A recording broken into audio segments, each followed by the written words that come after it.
नमस्कार, आपका एक बार फिर स्वागत है हमारे इस चैनल ओवर इंडिया में। दोस्तों खबर कुछ ऐसी है कि आपको पता ही होगा थोड़े दिनों पहले रूस और यूक्रेन के बीच की एक खबर आई थी कि रूस यूक्रेन बॉर्डर पर अपनी बहुत सारी मिलिट्री लगा रहा है और कभी भी रूस यूक्रेन के ऊपर अटैक कर सकता है। जी देखो, दोस्तों अगर रूस को मेरी खबर को आप समझिए, खबर को सुनने से ज़्यादा समझना इम्पोर्टेंट है। अगर रूस को यूक्रेन के ऊपर अटैक करना होता तो क्या रूस इतना कमजोर है कि उसको तैयारी करना पड़ता? दुनिया की दूसरी सबसे बड़ी सैन्य पावर वाला देश 1 सेकंड में 3-4 घंटे में कभी भी यूक्रेन पे कब्जा करके युद्ध खत्म कर सकता है।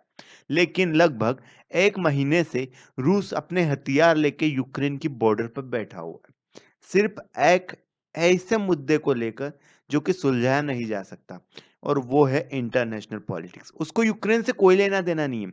देखो, इसके पीछे की पॉलिटिक्स में से आपको समझाता हूँ।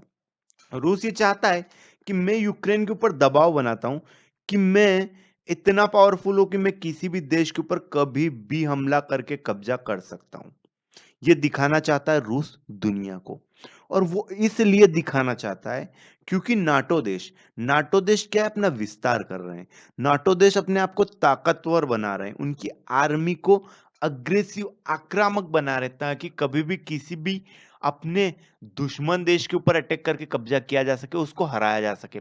और इससे तड़पड़ाया हुआ रूस अभी धीरे धीरे थोड़े ही दिनों पहले जाके चाइना की गोदी में बैठ गया था।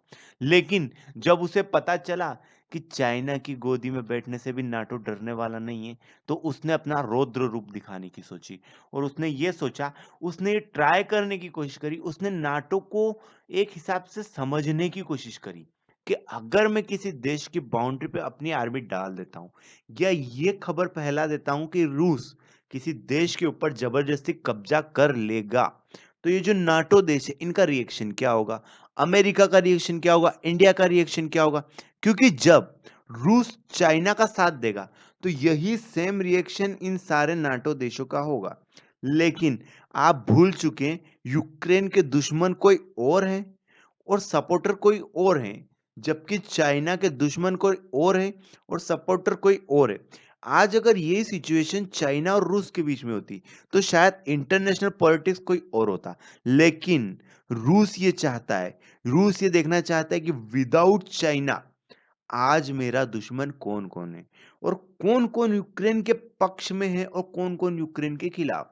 उसको एक बात तो पता है कि जो रूस के खिलाफ होगा वो तो यूक्रेन के पक्ष में होगा। लेकिन ऐसे देश, वो देश जो ना यूक्रेन के पक्ष में ना रूस के पक्ष में, एक यानी कि एक बीच की भूमिका निभाते, उनका नज़रिया क्या होगा?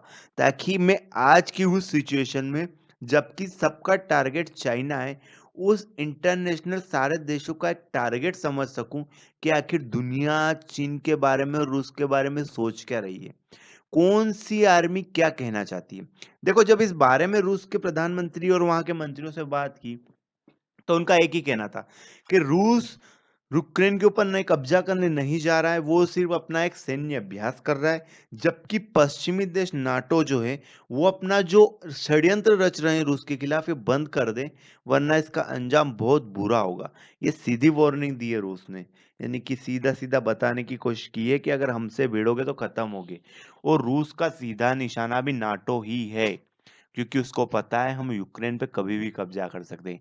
यूक्रेन बस एक मोहरा है ताकि इंटरनेशनल मुद्दे को भटकाया जा सके और उस मुद्दे से ध्यान हटाया जा सके जब वो चाइना के साथ समझौता करके एक ऐसी सैन्य पावर बनाने की तरफ बढ़ रहा है जिससे वो नजरें दुनिया की हटा सके और सारी नजरें यूक्रेन पे गाड़ सके, ताकि दुनिया का ध्यान यूक्रेन पे गड़ा रहे और रूस और चाइना मिलके एक संगठित आर्मी बना ले और दुनिया का ध्यान भटका दे।